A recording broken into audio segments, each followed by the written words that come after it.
Welcome to the next episode of Who Do You Want to Be, a podcast where we explore the intersection of human intelligence and artificial intelligence because combining these two intelligences is really what the future is about if we want to thrive in it. And it's so good to see you again, Sabine. How are you this morning? Thank you so much, Abha. What a beautiful introduction. I am very, very well today. I love being here with you, and I'm looking forward to our discussion today. So today we're going to talk about something that I'm really excited about because I'm living it at home every day with my kids. It's about their use of AI and their understanding of AI and how we can embrace it so that they can get the most out of it while protecting them from what's not so good about it. And children and their use of AI is a highly debated topic. We've discussed it in a few other episodes, and there are loads of pros and there are cons as well. And what we established in our previous episodes is that if we are AI literate, we are able to get the best of it while protecting our kids from the worst of it. And one of the examples I wanted to give you today about an amazing thing that has come of using AI with my kids. My children draw a lot. They literally draw all the time. They draw, color, paint in the morning before they go to school, before they go to bed. I feel like it's therapy for them. They just need to do that. And their drawings are getting amazing. My son's imagination of creatures and humans looking in like different ways and being different things is incredible. So I found a really good prompt in which I could take this drawing of my son and I could turn it into a 3D animation. And I was playing with it and I tried it. And then I told my son that, look, you see this character you've made? I've brought him to life. And he's like, what do you mean? What do you mean you brought him to life? And I'm like, come see. So I showed him what I created in ChatGPT from his drawing, a 3D version of the character he just scribbled and colored. And I wish I had a camera to catch his reaction. He was just like, oh my God, it's alive. And what's happened after this is everything they're drawing, they're coming to me and saying, Mommy, bring this to life.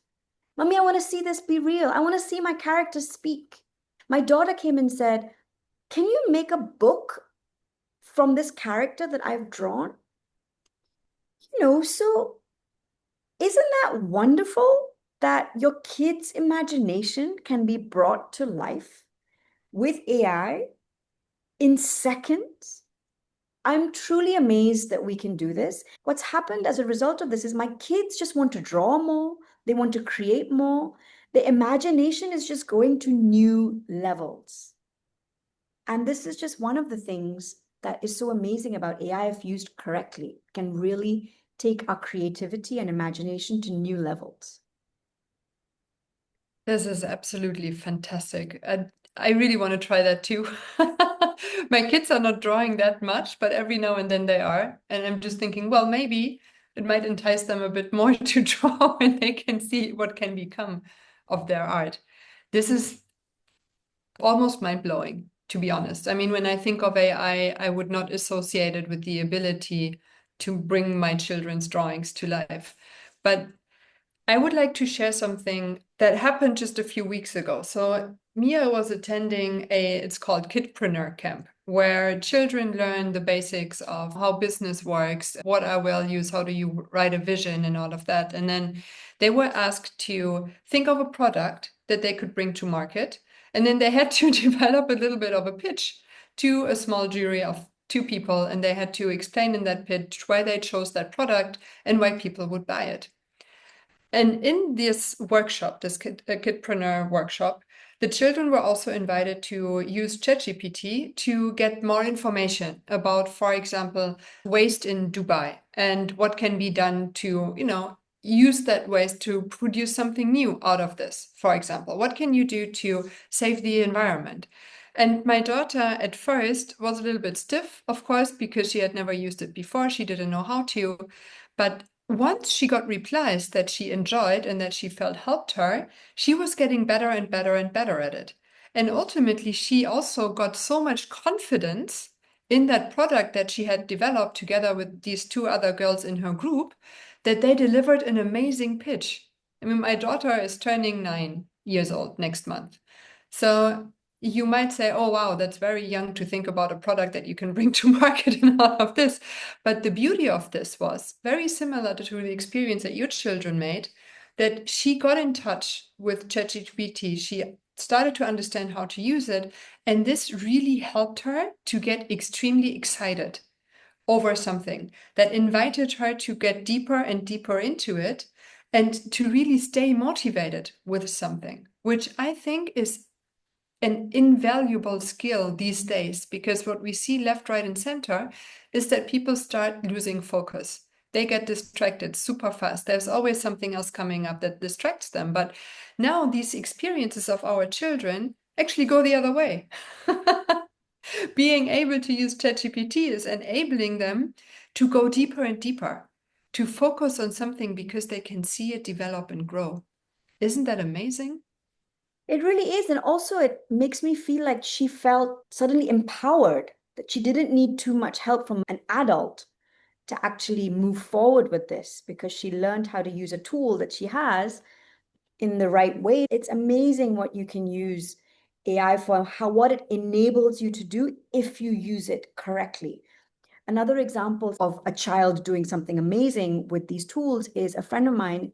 Her son is actually special needs, and he managed to use ChatGPT to build his father's website for his business.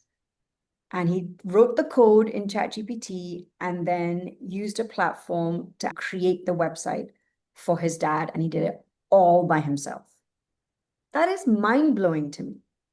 So I think it's something very important to remember that every tool has a very useful side and a not useful side. So if we just focus on all the amazing things the tool can do for you, really, I feel like sky is the limit.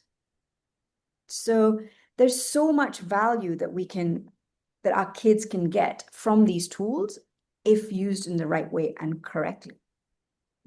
Absolutely. You know, the other day, Mia came home. She's in third grade now, and they use iPads at school, which is fine because it's supervised. But she was asking me, Mommy, can I spend 10 more minutes on my iPad? I want to play a game. And I'm usually not so fond of her spending too much time with the iPad. So I asked her, which game do you want to play? And she said, well, this is a game that one of my classmates that he coded by himself. And I thought, really? A third grader already created his own game? And I asked her to show it to me. And I have to say, it was really impressive. He created an entire landscape with different islands that character had to go to. It was a jump and run game with lots of detail to it.